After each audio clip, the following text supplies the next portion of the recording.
Bonjour tout le monde, salut, c'est ça comme on dit ici dans cette région. On a la région d'Alsace, le sud de l'Alsace, c'est la région Grand Est et c'est très joli, il y a beaucoup de nourriture que c'est très bon, pas très léger, mais très bon. Et aussi, les maisons sont différentes, je ne sais pas si vous pouvez me voir, que joli, c'est très joli, très différent. Cette région ici a beaucoup d'influence de l'Allemagne. C'est beaucoup de gens qui m'entendent aujourd'hui sont des gens qui parlent français. Peut-être vous connaissez la région. Mais pour moi, c'est la première fois que je visite cette région ici.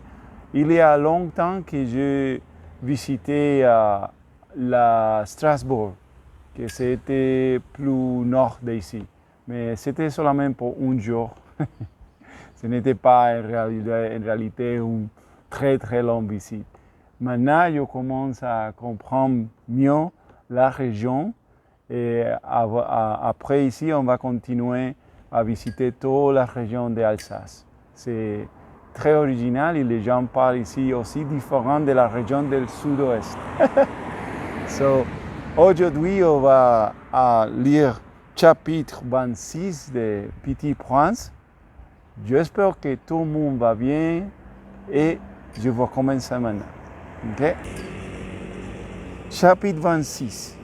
Il y avait à côté du puits une ruine de vieux murs de pierre.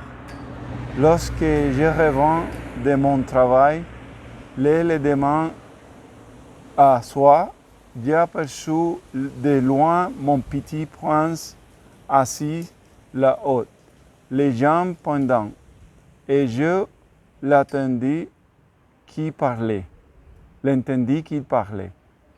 Tu ne t'en souviens donc pas, disait-il. Ce n'est pas tout à fait ici. Une autre voix le répondit, sans doute parce que répliqua. Si, c'est bien le jour, mais ce n'est pas ici l'endroit. Je poursuivis ma marche vers les murs. Je ne voyais ni entendais toujours personne. Pourtant, le petit prince répliqua de nouveau. Bien sûr, tu verras où commence ma trace dans le sable. Tu n'as qu'à m'y attendre. Je serai cette nuit. J'étais avant maître de mieux et je ne voyais toujours rien. Le petit prince dit encore, après un silence. Tu as de bons venir? Tu es sûr de ne pas faire souffrir longtemps? Je fis le corps serré, mais je ne comprenais toujours pas.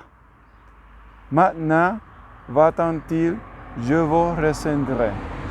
Alors, j'avais assis moi-même les yeux vers les pieds du mur, et je fis un bond. Il était là, dressé vers le petit prince, un de ces serpents jaunes que vous exécutons en 30 secondes. Tout en fouillant ma poche pour en tirer mon revolver. J'ai pris le pas de course, mais au bruit que je fis, le serpent s'est lassé doucement, colore dans le sable, comme un jet d'eau qui mord et sans trop se presse, se faufila entre les pierres avec un léger bruit de métal. Ok, je vais finir là, je vais arrêter là. Et c'est un long chapitre. On va continuer la semaine prochaine. Ciao!